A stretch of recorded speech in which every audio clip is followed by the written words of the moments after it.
Phexros tokkoffaa boqonnaa 2 lakkoofsa 4. Namoonni dhagaa sana hin tuffatan inni gayuu Waaqayyo biratti fo'amaadha. Haa ta'uudhaaf aarsaa hafuuraa isa karaa Yesuus Kiristoos Waaqayyo duratti fudhatamu dhiyeessuudhaaf akka dhagoota jiraatutti ijaarsa mana isaa hafuuraa sanaaf ta'a. Dhagaan kun gatii guddaa qaba. Warra itti namanneef garuu caaffanni qulqullaa'aan akkuma jedhutti dhagichi mana ijaartuun tuffatan inni dhagaa mataa golee qajeelchu ta'e. Akkasuma immoo inni dhagaa nama gufachiisu kattaa nama kuffisus ta'een jedha. Isaan sababii dubbichaaf abboomamuu didanii fi hin gufatu. Kunis isaan irratti yaadamee ture. Isin garuu qomoo fo'amaadha. Luboota mana mootummaati. Saba qulqullaa'aadha. Warra dhuunfaa Waaqayyoo ta'aniidha. Waaqayyo hojii isaa jajamaa akka labsitaniif dukkana keessaa gara ifa isaa dinqisiisaatti si waame. Isin takkaa saba Waaqayyoon turre. Amma garuu saba isaa taataniidha. Isin araara Waaqayyoo hin argatin turtan. Amma garuu araara isaa argattaniittu. Ameen. Gooftaan isin haa eebbisu. Torbanarraa bifa barsiisaatiin amantii fi waaqeffannaa kan jedhu waliin ilaalaa turre. Arras amantii fi waaqeffannaa kan jedhu kana waliin ilaalla. Amantii fi waaqeffannaa gidduu garaagarummaa guddaa jira jennee dubbanneerra. Amantii waaqeffannaa yeroo walitti bu'u wantoota gurguddaa sadiitu ta'a jennee. Olaantummaa Waaqayyootu saba gidduudhaa dhabama jennee. Namatu olaantummaa guddaa fudhataa jennee. Waan deemaniif yookaan immoo warri amanan sun waan itti amanan sana caalaa waan bu'aa lafarraa qofaaf yeroo xiyyeeffatan ta'u jennee. Sababa kanaaf waaqeffannaaf amantii gargar baasee sabni hin beekne miidhamaadhaa jennee dudubbachaa turre. Har'a waa'ee amantii irratti xiqqoo ishee dubbadha. Amantii jechuun maal jechuudha? Maa inni amantiin? Amantii fi hayimaanotiin tokko miti. Kiristiyaanummaan musliimmaan amantii miti. Waaqeffataanis amantii miti. Amanuu jechuun akka seerri amantii keenyaa nuuf eeyyamutti akka macaafa qulqulluutti akka waldaa kiristaanaatti amantii jechuun waan hin jirre, waan hin mul'anne, waan hin argamne, waan kanattaa jedhamee proposaalli isaa hojjetamee waan ittiin hojjetamee lafaa hin kaa'amin tokko hin ta'a jira jedhanii amanuudha. Jira jedhanii amanuu fi itti amanuun garaagarummaa qaba. Amanuu fi itti amanuu gidduu garaagarummaa guddaa jira. Fakkeenyaaf waa'ee jireenya bara baraaf waa'ee du'a bara baraa. Kanaan dura namni tokkoyyuu dhaqee jireenya bara baraa keessa jiraatee hin beeku. Namni tokkoyyuu dhaqee gaannam keessa jiraatee hin beeku. Garuu jira. Akka inni jiru eeyyuu beeka. Warra amanu duwwaa beeka. Jiraachuusaa amantiidhaan beekna. Amantii kana immoo akkamitti barre? Eessaa fuune? Maalirraa madda amantiin? Kan jedhu sagalee Waaqayyoo irraa amantiin madda. Gooftaa keenya Yesuus Kiristoostu warri isatti hin amanne iddoo boo'uuf wawwaachuun jirutti akka galan, gaannam akka jiru, abiddi bara baraa akka jiru, adamni bara baraa akka jiru, warra Kiristoosiin hin qabne barcuma firdii Waaqayyoo duratti akka dhiyaatan karaa bitaatiin hiriiranii gaannamitti akka galan macaafa qulqulluutu dubbata. Gooftaan keenya Yesuus Kiristoos waan dubbateef hin amanne hin fudhanne. Amanuu jechuun egaa gooftaa irraa dhaga'anii amanuudha. Itti amanuu jechuun immoo kan itti amannu nuyi waa'ee jireenya bara baraa hin amanna malee itti amanna miti. Akka inni jiru amanna. Ulfinni akka jiru amanna. Gonfoon akka jiru amanna. Waaqayyo gooftaan keenya Yesuus Kiristoos jireenya bara baraa dhala namaatiif kaa'eera eeyyee kaa'eera. Akkamitti amanna? Yesuus Kiristoostu dubbate waan ta'eef amanna. Eenyutti immoo amanna? Yesuus Kiristoositti amanna. Ameen jedhamee al tokko. Abbaa qabeenyichaatti amanna. qabeenyichi akka inni jiru amanna. Abbaan qabeenyichaa immoo akka inni kennuu danda'u itti amanna. Amanuuf itti amanuu gidduu garaagarummaa jira waan ta'eef. Amanuuf itti amanuu gidduu garaagarummaa jira. Torban irraa nama kaafnee dudubbanneerra. Namni tokko amanamaa ta'uusaa amannee garuu qabeenyaa keenyatti laannu yoo ta'e namichi kun amanamaadha malee akka nama namaa ta'e amanna malee itti namannu. Gooftaa keenya Yesuus Kiristoosiin ayyaanonni hedduun beeku. Waaqa ta'uusaa hin amanu. Garuu fayyisaa lubbuu isaanii godhanii itti namanan. Amantii jechuun egaa waan hin jirre tokko, waan hin mul'anne tokko, waan hin argamne tokko jira, hin ta'a, kunoo of harkaa qaba jedhanii amanuudha. Akka jedhanii amanuudha. Karaa eenyu? Karaa Yesuus Kiristoos. Yesuus Kiristoositti waan amannuuf, Yesuus Kiristoosiin fayyisaa lubbuu keenyaa goonee waan fudhanneef, wanti gooftaan keenya Yesuus Kiristoos jedhe dhugaadha. Yoomiyyuu dhugaadha. Dhugaa mamsiifneedha. Sababni isaa ofii masaan maqaa isaatu dhugaadha waan ta'eef. Maqaa isaatu dhugaadha. Maal jedhe gooftaan keenya Yesuus Kiristoos? Ani dhugaadha. Ani karaadha. Ani jireenya. Maqaa isaatu dhugaadha. Maqaa isaatu karaadha. Maqaa isaatu jireenya waan ta'eef isatti waan amannuuf waan inni qopheesse akka jiru immoo namanna. Isatti amanna waan ta'eef. Dubbiin Waaqayyoo akkuma torban irraa ilaalaa turre dhagaatti fakkeessee dubbate gooftaa keenya Yesuus Kiristoosiin. Akka dhagaatti fakkeessee dubbate. Gooftichi inni isin gara isaa dhufte kun akka dhagaa jiraataati jedhe. Dhagaa jiraataadha bara baraan kan jiraatu. Dhagaan abiddi hin gubu. Dhagaan waan kamirratti iyyuu yoo madeesse yoo cabse yoo ajjeese malee ofii isaatiif cabuu madaa'uu hin danda'u. Kanaaf hundee manna gurguddaatu ittiin kaa'ama. Ijaarsatu ittiin ijaarama dhagaadhaan. Mana namaatu ittiin ijaarama. Dhagaa inni warri mana ijaartuun tuffatan dhagaa isa mataa golee qajeelchu ta'e jedha. Waa'ee gooftaa keenya Yesuus Kiristoosiif dubbata. Mataa golee qajeelchu jechuun warri beektanii dhagaa sirriitti qarratsamee erga rukutame ogeessaan beeku namoonni tokko tokko. Gassi akkasii kanarra dhagaan abbaan argeen taa'u. Golee kanarra taa'uu hin danda'u. Dhagaa bareedaa ta'a. Warra mana ijaartuutu dhagaa sana tuffate. Inni garuu isa mataa golee qajeelchu ta'e jedha wangeelli. Mataa golee isa qajeelchu.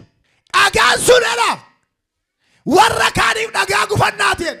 Warra kaaniif golee qajeelchee manni ittiin ijaarame. Warra kaaniif garuu dhagaa gufannaati. Itti gufatanii caccaban. Keessumaa baasee dubbiin kun warra isatti namanneef gufannaadheedha. Gooftaan keenya Yesuus Kiristoos warra isatti amanan qofaaf jireenya. Warra isatti amanan qofaatu jireenya bara baraa argachuu danda'a. Yesuus Kiristoositti kan hin amanne har'as boris bara baraanis carraa jireenya bara baraa hin qabu. Carraa jireenya bara baraa hin qabu. Carraan jireenya bara baraa harka Yesuus keessa jira. Warra mana ijaartuu ogeessa mana ijaartuu jedhee kan inni kaa'u beektota macaafaati.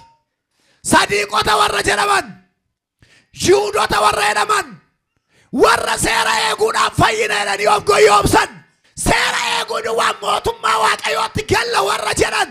Isaa kun waa'ee mana qulqullummaa beeku, waa'ee sirna qiddaasee beeku, waa'ee seera Waaqayyoo beeku. Garuu waa'ee Yesuus Kiristoos beekuun isaan irraa fagoodha. Beekuu dadhaban warra mana ijaaree tuffate dhagicheedha. Warra mana ijaaree tuffate Yesuus Kiristoosiin gaafa reeban, gaafa qaban, gaafa fannisan, gaafa garafan ayyaanota isinitti hin fakkaatin.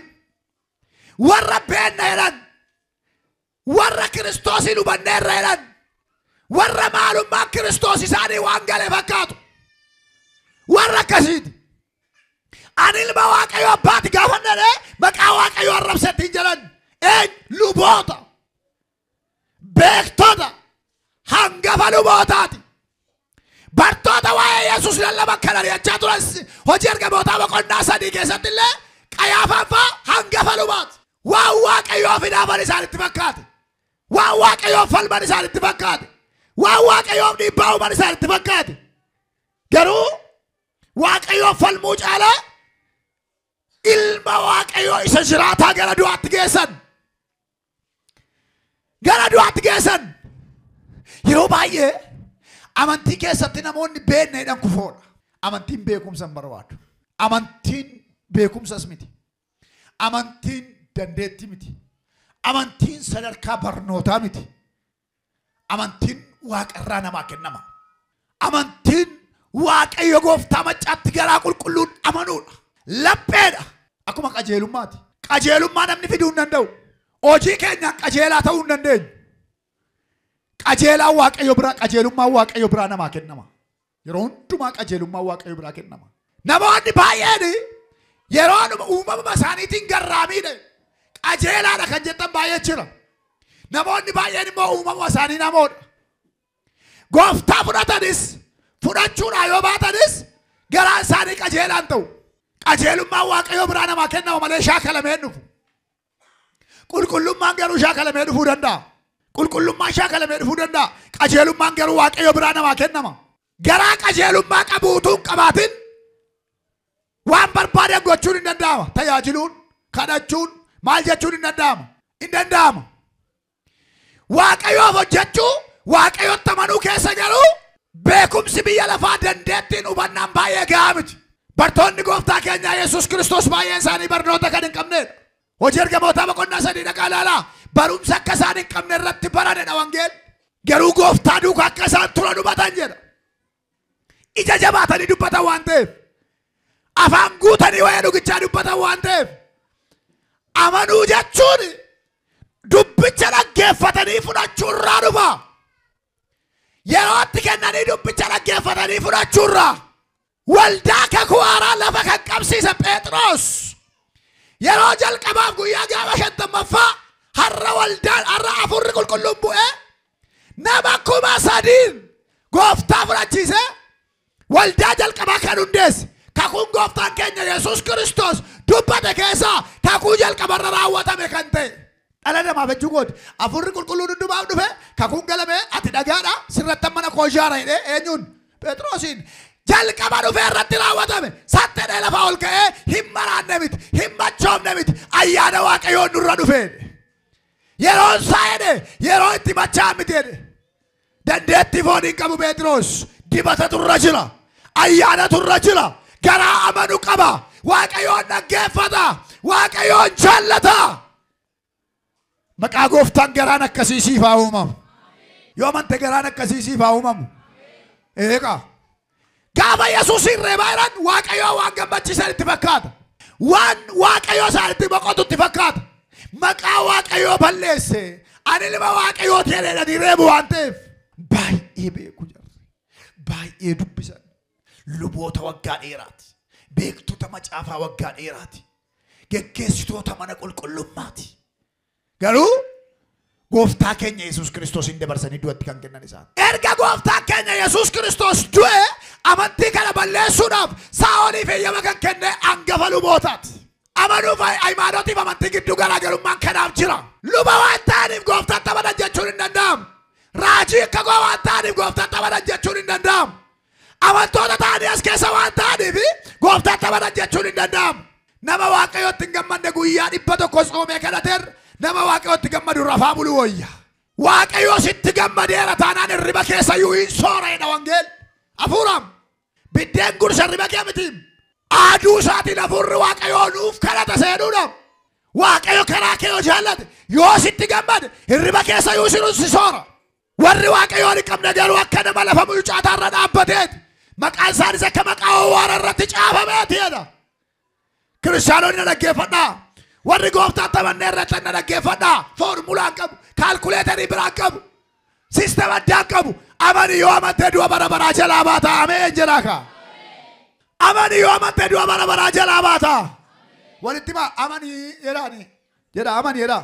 Yoo amantee du'a bara baraa jalaa baata jedha. Meemmas wal qabaati. Amani du'a bara baraa jalaa baata waliin jedha. Eeyyeekaa. Isatti kooran miti isa lafaa kaanii iyyaa waliin jedhaniidha malee wantichatu. Jireenya yaadanii barbaadu dubbii lubbuu. Miindaa ishee irra dhannee biiroo tokko dorgomnee argannu sana miti. Hojii nuyi daqiiqaa keessatti akkas hojjenne inni dhannee hojjennee argannu sanaa miti. Wayyaa miti ganama uffannee galgal kan ofirraa baamu. dubbiin lubbuu yeroo hundumaa dhimmamee eegama. Eessatti biiroo keessatti, eessatti bakka hojii dhuunfaatti, eessatti mana jireenyaatti, eessatti yeroo rafuu fennu, eessatti yeroo ribaa qabu, eessatti maatii gidduutti. Yeroo hundumaa waa'een lubbuu salphaatti ilaalamuu qabu. Waa'een lubbuu salphatee ilaalamuu qabu. Ameen jedha al tokko. Dhimmi lubbuu keetii harka Waaqayyoo keessa jira. Ameen jedhe. Haleluuyaa. Eeka. Dhagichatti amanaa edagaa. Isa nama yellaasifne Yesuus Kiristoositti amanna. Isa nama salphifne Yesuus Kiristoositti amanna. Waan biraa tokko qabu. Sadan tokkummaa Waaqayyootti amanna. Yeroo baay'ee lafa sagalee kunti dhagahamu hundumaatti hiika taa'ee waan ayyaaduuf. Waa'ee sadan tokkummaa irratti kirikiree hedduutu tiiktookii kanarraa mul'ata. Facebook irraa, YouTube adda addaa irratti maxxansa adda addaa namni dandeetti qabu maxxansa. Waan isaa galeessu waan isaan galeessu hundumaatti taa'ee gaaffii waan marge odeessaa oola. Iddoo tokko tokkotti baay'ee taajjaba keessa seeneen ilaala. Waan hin beekne deebii kennuuf rakkachuun cubbuudha. Waan hin beekne haasa'uunis cubbuudha. Nuyi Waaqa tokkotti amanna saba Waaqayyoo Waaqa sadii hin qabnu. Waaqa tokkotti amanna. Waaqni walitti amannu dur ture, duruma ture, isumaan ta'e, isa malee kan ta'e tokko iyyuu jiru. Ameen jedhaa kaa. Tokkicha qabna Waaqayyoon. Waaqayyo abbaa jechuun Waaqayyo uumaa Waaqaaf lafaati. Kiristoos jechuun sagalee isaati. Hafuura qulqulluu jechuun hafuura isaati. Namni tokko guutuu kan ta'u yoo qaama qabaate, yoo sagalee qabaate, yoo hafuura qabaate, kan qabu taanaan namni tokko guutuu miti. Waaqni keenya immoo guutuu godhee nu uume ofiisaaf hir'uu miti. Waaqa guutuudha. Ameen jedhamee. Sagalee namni hin qabne lafarra jiraachuu danda'u. Namni yoo afaan isaallee cufatee funyaan isaatiin hafuura baafata. Hafuurri isaa suni rifeensi yookaan immoo wanti akka humni ol hin gallee funyaan keenya keessa jiru kuni yeroo isin funyaaniin hafuura fudhattanii gaddee biftan qilleensatu sagalee dhageessisa. Kun sagaleedha. Sagalee keenya irraa adda ba'uu bara baraan hin dandeenyu. Bara baraan hin dandeenyu. Dhanni namaa yerootti inni gogaan irra keetti mul'atu kuni ofii isaa nyaatamee harca'a. Yerootti harca'a dhanni namaa kun. Dhanna gaafa uumamneen hin jirru hundi keenya. Yerootti harca'a dhanni keenya kun sagalee dhageessisee nurraa fofolloqa. Yeroo fofolloqu. Yeroo tokko dhannuma keessa kana yoo sila kan tiriddanii fofolloqee ba'a. Kun xurii miti. Gogaan dhanna keenya irra jiru kun yerootti qunca'ee haaraa. Asuma laalaa ijoollee taphachisina. Ennaa namni sagalee isaarraa yoomiyyuu addan ba'u. Sagalee warquu sagalee tolee fakkaatu. Sagalee tolee sagalee shifoon fakkaatu. Tuwaan barbaadan gootanii. Gargar. Uumamaan namni vookaalii gargarii qaba. Sagalee gargarii qaba. Sagalee isaatiin beektu. Sagalee keenan si bare malee maqaa keellee beeku eloo fayyaa keetii jirta. Ani immoo si goyoomsuu yaade na bartee. Maaliin barra? Sagalee isaatiin. Sagalee Waaqayyoo sagalee namaarraa adda. Lubbuu qaba. Eenyu jedhama? Kiristoos jedhama.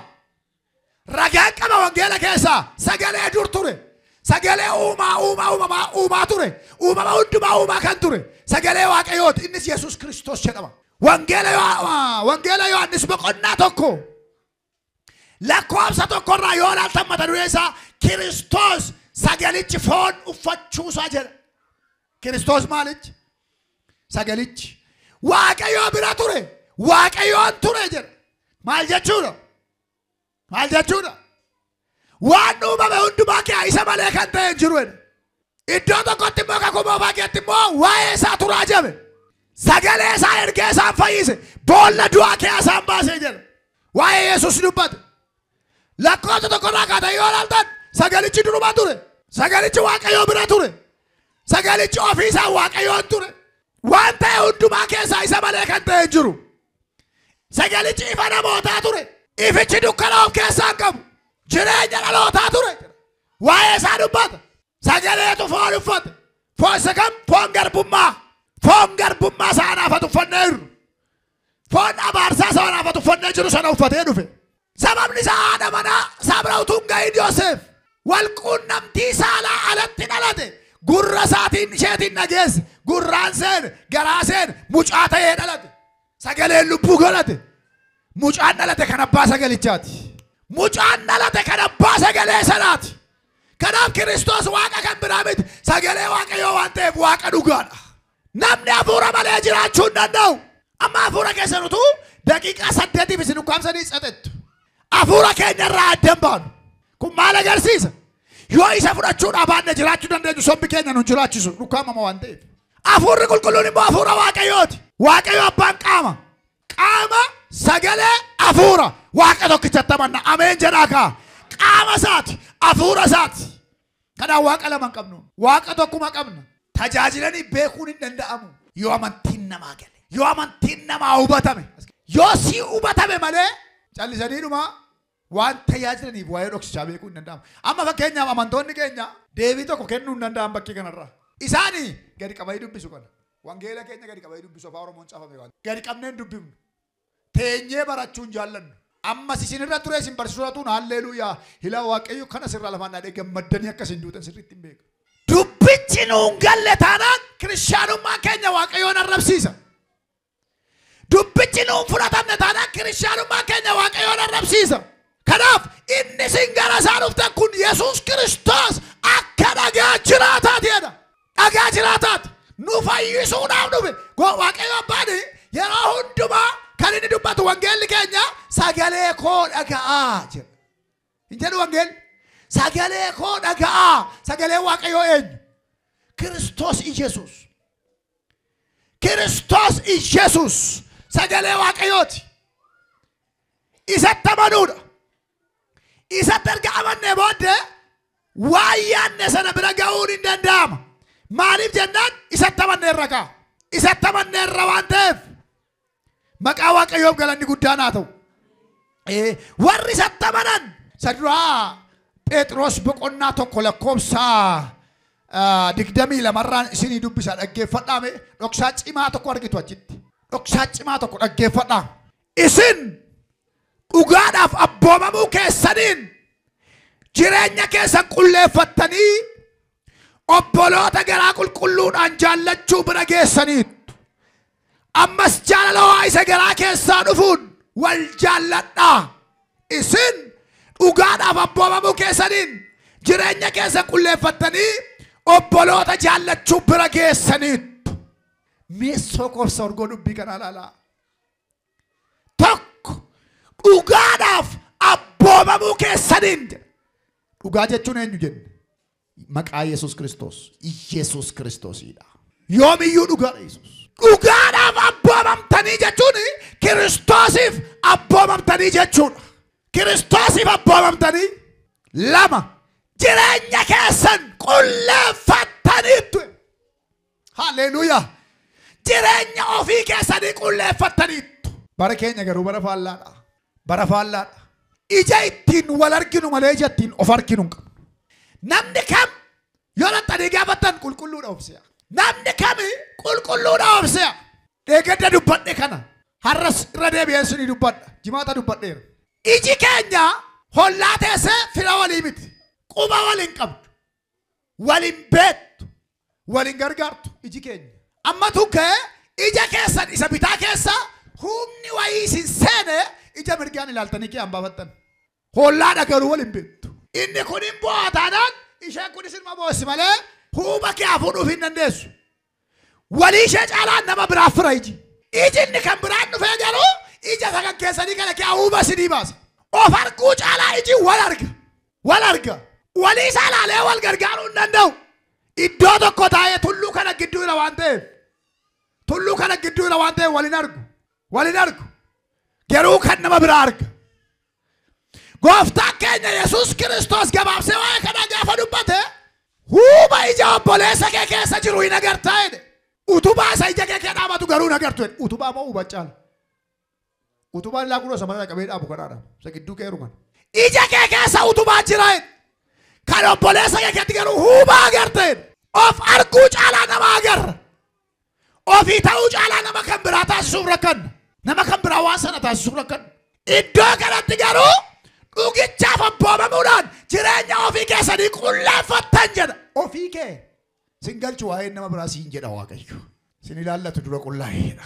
Dhugichaaf abboomamuudhaan jireenya ofii keessanii qulleeffattan.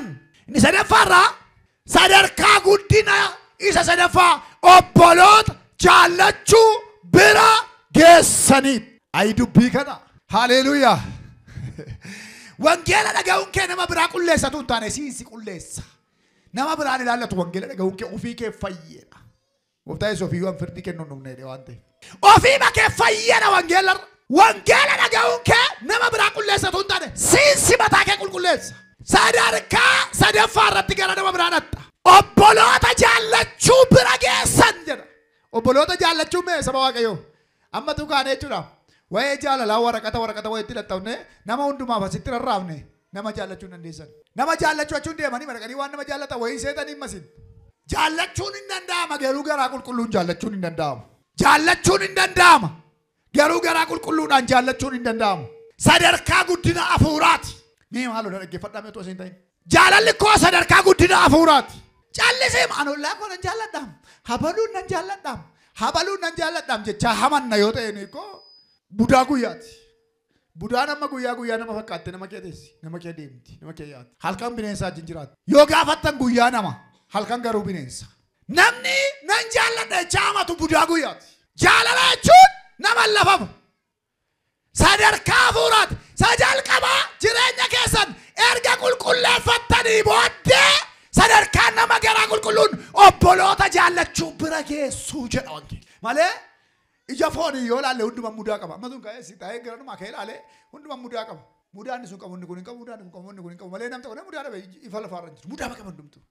Isinis ija gargarii waan ilaaltanii fi hundi keessan mudaa kan biraa haaraa tokko narraa agartu. Mudaa haaraa. Yoo waan biraa waama jetta illee dhabdanii maali kun maqaa gooftaan hin qallate jettu. Maali kun hojjaan isaa onnee hirateettu. Maali kun yoon furdataa jettu. Malee waan namni waan namaan jedhu na bochu barbaadee dhuman malee furdaa. Nama waama jedhan tun dhibu. Obboloota garaa qulqulluun jaallachuu bira geessan inni jedhu garuu nama hundumaa akka ofii ofiitti. Inaartii aarii ishee wajjin. Nama loltii lola ishee wajjin. Iyyeettiidhaa iyyummaa ishee wajjin.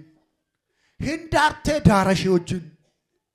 Qullaadhaa qullaa ishee sanaaf da'oo ta'anii jaallatu garaa maaliin garaa qulqulluudha. Malee kun achi kun as kun inaarti kun akkas hin jedhu milikkita warra Kiristoosiin hin qabneeti. Kiristoosiin qabna taanaan garaa qulqulluun Kiristoosiin jaallachuu bira geenya obboloota jaallachuu bira geenya jechuudha.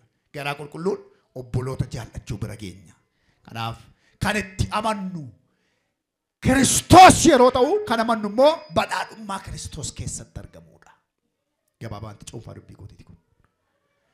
Kan itti amannu Kiristoos kan hin amannu garuu badhaadhummaa Kiristoos keessatti argamu jireenya bara baraati. Kiristoos waaqa ta'uu isaatti amanna. Kiristoos jireenya kennuu danda'uu isaa itti amanna. Jireenya keenyatti ilaanneerra isaa wajjin duunee du'aa kaaneerra. Isa wajjin walitti dabalamneerra. Haleluuyaa. Duunee isaa wajjin du'aa kaaneerra itti dabalamneerra waan ta'eef ofii keenya bira dabarree lubbuu keenya qabeenya keenya bira dabarree lubbuu keenya Yesuus Kiristoos itti laadhanneerra.